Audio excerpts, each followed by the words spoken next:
রমজান কবুল হবে না। রোজা রাখবে ঠিকই, যদি সে তার জবানের হেফাজত না করে, জবান দিয়ে মানুষের গীবত, শিকায়েত, মিথ্যা, প্রতারণা, মানুষের ক্ষতি করা, এগুলো সব নিয়ে সে জড়িত আছে, তাহলে তার রোজা রাখবে ঠিকই, কিন্তু রোজা আল্লাহর দরবারে কবুল হবে না। এরপরে আপনার হাত দিয়ে সে জুলুম করবে, অন্যায় করবে, অবিচার করবে, পাইন আটকাবে ঘুষের টাকার জন্য, সুদের টাকার জন্য, এগুলো তার রোজা রাখবে ঠিকই, রোজা কবুল হবে না।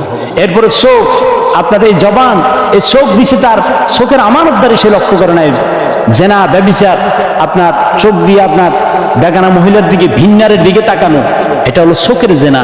এজন্য ভিন্নারের দিকে তাকালে হাদিসের মধ্যে আসছে, যদি কোনো নারীর দিকে কুদৃষ্টিতে কোনো পুরুষ যদি তাকায়, সেটা ইউটার্ন হইয়া তার ভিতরে অন্তরে চলে আসে, তার কলবের ভিতরে সেটা ধাক্কা মারে এবং তার ভিতরে তার জল্পনা কল্পনা ছড়িয়ে দেয়, শয়তান তার সাথে একত্র হইয়া তার অন্তরকে জ্বালাইয়া পুড়াইয়া ওই মহিলার দিকে তাকে আকৃষ্ট বানাইয়া দেন, আউযুবিল্লাহ। আর যে মহিলারা বেপরদা থাকে, এই বেপরদা মহিলারও আপনার রোজা কবুল হবে না।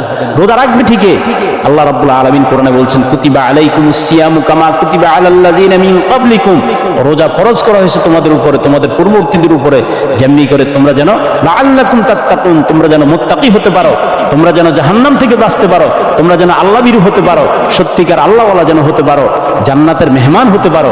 এখন রোজা রাখলো ঠিকই, সে গুনাহ সবগুলো করে চলছে, তাহলে তার রোজা রাখবে ঠিকই, রোজার হক আদায় হবে না।